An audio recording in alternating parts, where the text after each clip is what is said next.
lot of baking soda to get the stains out. Anyway. Oh, where am I?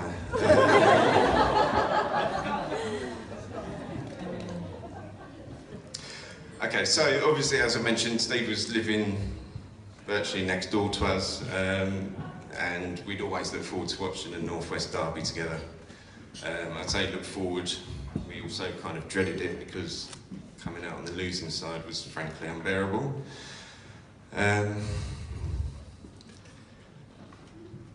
He also created a record of every single time he came to my house to watch the game. Man, you won. At least now that he's living 450 miles away, he can't pop in to watch the game.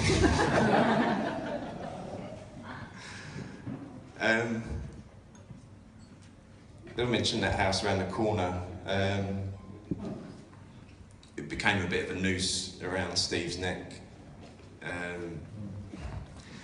He was trying to sell it for a number of years, and it sat in the market, and time dragged on, and he couldn't get rid of it. But with a little bit of help from his friends and obviously his family, he eventually moved it on and rebuilt his life up in Scotland with Jan, becoming a father and today a husband. Steve, you've been a great friend to me over the years, and I just want you to know that despite the odd few hundred miles between us, I'm still here for you, as I know you would be for me.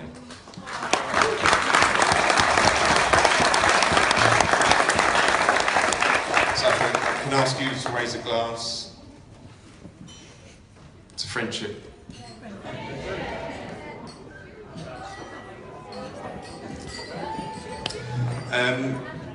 So that's me done. Just a couple of final notes.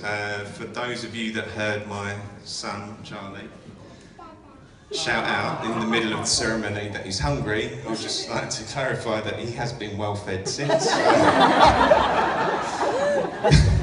There's no need to worry about his welfare. And Dale, your name's coming up again. Thanks for the advice. Picturing you in the manner that you suggested, albeit somewhat grotesque. Your advice and support is really appreciated, so thank you.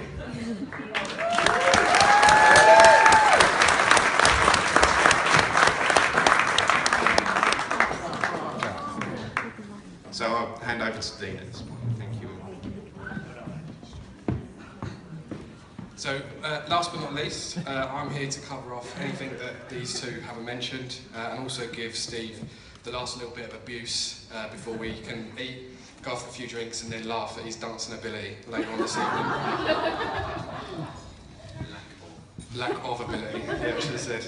So for those of you that don't know Stuart, first of all, as well as I do, I think it's just amazing that he's managed to stay, first of all, sober this long, enough to actually speak, but also to actually say more than 10 words out loud to anyone.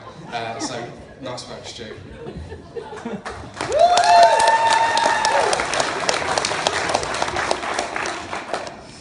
I never imagined Steve would be one of these types of people to give up booze, give up rich food, join a gym and get in the best shape of their lives for their wedding day. And I was right. Who here thinks that Jan has married Steve just for his body? Yeah, not a single hand. But I bet a tiny part of him thinks that she has. I think we can all guess which bit.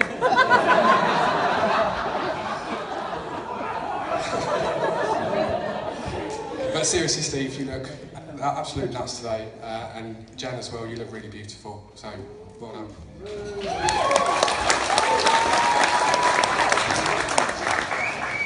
One of the things to talk about on my list was the stag do. The first time Steve was ever in Manchester, apparently.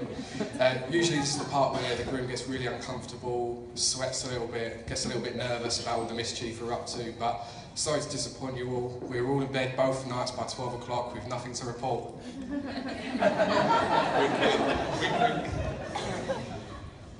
I was fortunate enough to share an office with this amazing gentleman, as well as Stuart and Dave, for several years before he headed off to TSB. A lot of you won't actually know the bank only decided to sell TSB just to get rid of Steve.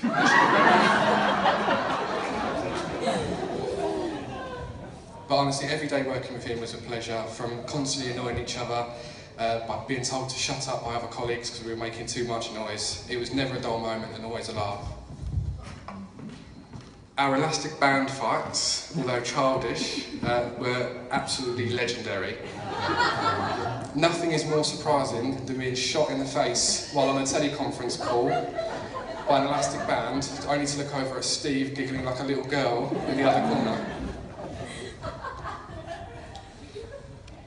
Another fond memory of mine was our epic Christmas decoration making marathon, where Steve and I spent every teleconference call for 3 months in the build up to Christmas making paper snowflakes and sellotaping to them to the ceiling. This only ended in severe disappointment as we come second in the best decorated pod, leaving us both devastated. As Stuart's already mentioned, you moving up to Scotland hasn't stopped us from being great friends, and you've been a great friend to us all down south. You always make the time to come and see us, and it's something we always really appreciate and often take for granted, so thank you. I'd like to end this speech by again thanking Steve and Jan for making us all part of their special day. Dave, Stuart and I are extremely grateful for the food, the free soup,